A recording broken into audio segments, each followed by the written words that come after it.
हाल ही में cricket match में एक नया ट्विस्ट आया। जून 2025 में भारत और इंग्लैंड के बीच हुई सीरीज में भारतीय टीम की शानदार परफॉर्मेंस ने क्रिकेट की परिभाषा ही बदल दी। भारत और इंग्लैंड के बीच शुरू हुई एक ऐसी टेस्ट सीरीज जिसने न सिर्फ पुराने रिकॉर्ड्स को तोड़ा बल्कि दुनिया को फिर से यकीन दिला दिया कि टेस्ट क्रिकेट अब भी जिंदा है, वो भी बेहद दमदार अंदाज में। तो आखिर किसको मिली टॉप 10 रेटिंग, कौन बना भारत का बेस्ट प्लेयर, भारत ने कैसे चटाई इंग्लैंड को धूल, चलिए जानते हैं आज की इस वीडियो में। टीम इंडिया ने क्रिकेट में बहुत ही शानदार टेस्ट सीरीज खेली है। इसके रिजल्ट भले ही 2-2 पर ड्रॉ हो गया हो, लेकिन रिपोर्ट कार्ड बताता है कि इंडियन प्लेयर्स ने इंग्लैंड में जमकर बल्ला घुमाया। शुभमन गिल जैसे टेस्ट मैच की कप्तानी दी गई थी तो बहुत से लोगों को डाउट था कि आखिर शुभमन गिल ही क्यों, इसमें तो कोई वो काबिलियत नहीं है, ये टीम को कैसे संभालेगा। काफी लोगों ने क्रिटिसाइज किया, लेकिन फाइनली शुभमन गिल ने साबित कर दिया कि वो अच्छे कप्तान बाद में हैं, पहले एक बेहतरीन खिलाड़ी हैं। पूरी टेस्ट सीरीज में उन्होंने हाईएस्ट रन बनाए, जो कि एक कप्तान के लिए बहुत बड़ी बात है, अपनी टीम को संभालना और साथ ही सबसे ज्यादा रन बनाना। लेकिन शुभमन ने ये दोनों ही चीजें करके दिखाई हैं। अब रिपोर्ट कार्ड कैसा रहा, किस प्लेयर को क्या रेटिंग मिली, इस बारे में हम वीडियो में आगे बात करेंगे। पहला टेस्ट 20 जून से 24 जून, हेडिंग्ले इंग्लैंड। टॉस इंग्लैंड ने जीता और भारत को बल्लेबाजी के लिए बुलाया। शुरुआत में भारत को झटका जरूर लगा, लेकिन फिर शुभमन गिल और ऋषभ पंत ने पारी को संभाल लिया। गिल का बल्ला बोला और उन्होंने 147 रन बनाए, जबकि पंत ने भी 134 रनों की शानदार पारी खेली। जायसवाल भी पीछे नहीं रहे, पूरे 101 रन बनाकर अपना टैलेंट दिखाया। भारत ने पहली पारी में कुल 471 रन बनाए। इंग्लैंड की टीम जब बल्लेबाजी करने उतरी तो भारतीय गेंदबाजों ने कमाल कर दिया। इंग्लैंड को 465 रनों पर ही समेट दिया गया। केवल 5 रनों से भारत को जीत मिली। सबसे बड़ी खुशी की बात यह रही कि सिराज ने अकेले कई विकेट उड़ा दिए। दूसरी पारी में भारत ने इंग्लैंड के सामने 364 रनों का विशाल लक्ष्य रख दिया। केएल राहुल ने बेहतरीन परफॉर्मेंस के साथ 137 रन बनाए। वहीं पंत ने भी सेंचुरी को क्रॉस कर टोटल 118 रन का आंकड़ा पार किया। इंग्लैंड को भी लगने लगा कि यह टारगेट नामुमकिन नहीं है, और ऐसा ही हुआ। इंग्लैंड ने सेकंड पारी में 373 रन बनाए। इस तरह सीरीज का पहला मैच इंग्लैंड जीत गया, वो भी 5 विकेट से। दूसरा टेस्ट 28 जून से 2 जुलाई, नॉटिंघम। अब बारी थी दूसरे टेस्ट की। इंग्लैंड पूरी तैयारी के साथ मैदान में उतरा। पहले बल्लेबाजी करते हुए भारत ने इंग्लैंड के सामने 587 रनों का विशाल लक्ष्य भारत के सामने रख दिया। इस मैच में अकेले शुभमन गिल ने 269 रन बनाए थे। इंग्लैंड की टीम 407 रन बनाकर ढेर हो गई। अब बारी थी सेकेंड पारी की, जिसमें भारत का दबदबा कायम रहा। भारत ने सेकेंड पारी में 427 रन आउट ऑफ 6 विकेट्स बनाए और यहाँ पर भी हाईएस्ट रन 161 शुभमन गिल के ही थे। इंग्लैंड मैदान में उतरा, मगर दुर्भाग्य से 271 रन पर ही सिमट गया। यहाँ पर भी भारत को 336 रनों से शानदार जीत मिली। तीसरा टेस्ट 6 जुलाई से 10 जुलाई, लॉर्ड्स। क्रिकेट का मक्का कहे जाने वाला लॉर्ड्स इस बार भारत के लिए युद्ध भूमि बन गया। भारत ने पहली पारी में 276 रन बनाए। इस मैच में पहली पारी खेली इंग्लैंड ने टोटल 387 रन बनाए। रूट ने सेंचुरी को क्रॉस करते हुए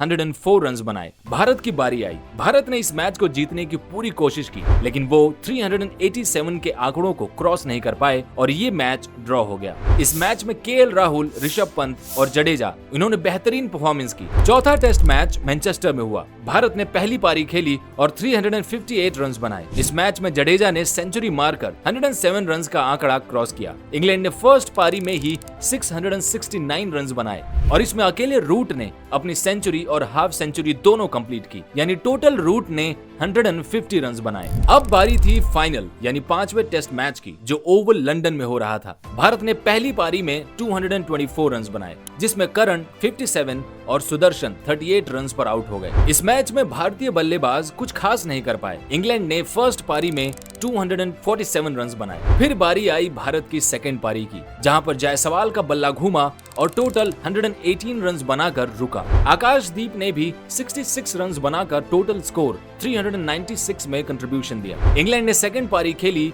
रूट ने 105 रन और ब्रोक ने 111 रन बनाए, मगर ये जीत से थोड़ा पीछे रह गए। सेकंड पारी में इंग्लैंड 367 रन बना पाया। नतीजा ये निकला कि भारत 6 रनों से मठ जीत गया। सीरीज 2-2 से बराबर हुई। अब बारी आती है ये जानने की कि आखिर इंग्लैंड और भारत के बीच हुए इस जंग के मैदान का हीरो कौन रहा। इस ऐतिहासिक सीरीज में भारतीय बल्लेबाजों ने कमाल कर दिया। सबसे ज्यादा रन बनाए टीम इंडिया के उभरते सितारे शुभमन गिल ने। उन्होंने कुल 754 रन बनाए और 10 में से 8 स्टार रेटिंग हासिल की। दूसरे नंबर पे रहे हमारे विस्फोटक बल्लेबाज केएल राहुल, जिन्होंने 552 रन बनाकर 7 स्टार रेटिंग पाई। तीसरे नंबर पर रहे रविंद्र जडेजा, जिन्होंने 516 रन बनाए। जडेजा ने बेहतर रन के साथ साथ 13 विकेट्स भी लिए, जबकि पूरी टेस्ट सीरीज में सबसे ज्यादा विकेट लेने वाले खिलाड़ी का नाम है मोहम्मद सिराज। ये 23 विकेट्स लेकर टॉप पर रहे। इंग्लैंड में जोश टांग ने 19 विकेट्स लिए, जबकि सेकंड नंबर पर आते हैं भारतीय खिलाड़ी जसप्रीत बुमराह, जिन्होंने 14 विकेट्स लिए। इस सीरीज में शुभमन गिल और केएल राहुल ने बेहतरीन बल्लेबाजी की।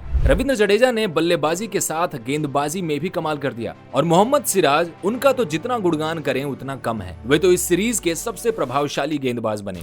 ये जो परफॉर्मेंस बताई गई है वो तो मैच के बेस पर थी, लेकिन जैसे ही टीम इंडिया ने इंग्लैंड के खिलाफ हो रही सीरीज का फाइनल मैच 6 रनों से जीत लिया, तो एक्सपर्ट से उनके एडवाइस ली गई कि भाई आप किस खिलाड़ी को कितने नंबर दोगे। इसके बाद एवरेज नंबर निकालकर एक रिपोर्ट दी गई। तो सस्पेंस ये बना हुआ था कि टॉप पर कौन रहेगा, किसको कितने नंबर मिलेंगे। अब जैसा कि ज्यादा रन तो शुभमन गिल ने बनाए हैं, लेकिन जो रिपोर्ट कार्ड है वो परफॉर्मेंस के बेस पर बना है। सिराज को मिले 10 में से 9 नंबर, और इसी नंबर के बेस पर वो इस पूरी सीरीज के हीरो बने। उन्होंने 5 मैचों में बेहतरीन परफॉर्मेंस किया, सबसे ज्यादा ओवर फेंके और 23 विकेट्स निकाले। शुभमन गिल और ऋषभ पंत को 10 में से 8.5 नंबर मिले। उनकी परफॉर्मेंस से हर कोई इम्प्रेस्ड है। जडेजा को 10 में से 7.5 नंबर मिले। एक सेंचुरी और एक हाफ सेंचुरी मारकर उन्होंने अपना नाम लिस्ट में आगे पहुंचाया। केएल राहुल और यशस्वी जायसवाल की परफॉर्मेंस एवरेज से ज्यादा रही। इन्हें 10 में से 7 मिले। इस जोड़ी ने अपने जज्बे को बरकरार रखते हुए ऑडियंस पर एक अच्छी छाप छोड़ी। ध्रुव और आकाशदीप को 10 में से 6 नंबर मिले। जसप्रीत बुमराह और प्रसिद्ध कृष्ण को भी कोई खास रेटिंग नहीं मिली। ये सिर्फ 10 में से 5 ही अचीव कर पाए। जसप्रीत बुमराह से काफी उम्मीदें थी, हालांकि वे उतना अच्छा परफॉर्म नहीं कर पाए। करुण नायर और साई सुदर्शन एक तरह से इस सीरीज में फ्लॉप प्लेयर रहे। इन्हें सिर्फ 10 में से 3 नंबर मिले। कोई खास परफॉर्मेंस इनकी मैच में नहीं थी। भारत के कप्तान शुभमन गिल और इंग्लैंड के कप्तान बेन स्टोक्स दोनों ने अपनी अपनी टीम को लीड करते हुए बेहतरीन फैसले लिए, लेकिन असली बाजी मारी उन खिलाड़ियों ने जिन्होंने हर मुश्किल मोमेंट में अपनी टीम को संभाला। शुभमन गिल की बल्लेबाजी, मोहम्मद सिराज की घातक गेंदबाजी, केएल राहुल की क्लास और रविंद्र जडेजा की ऑलराउंड परफॉर्मेंस, इन सभी ने मिलकर सीरीज को क्रिकेट इतिहास का ऑल टाइम क्लासिक बना दिया। वैसे आपका इस सीरीज को लेकर क्या ख्याल है, हमें कमेंट बॉक्स में जरूर बताइएगा। अगर वीडियो पसंद आई है तो लाइक करें और चैनल को सब्सक्राइब करना ना भूलें। धन्यवाद।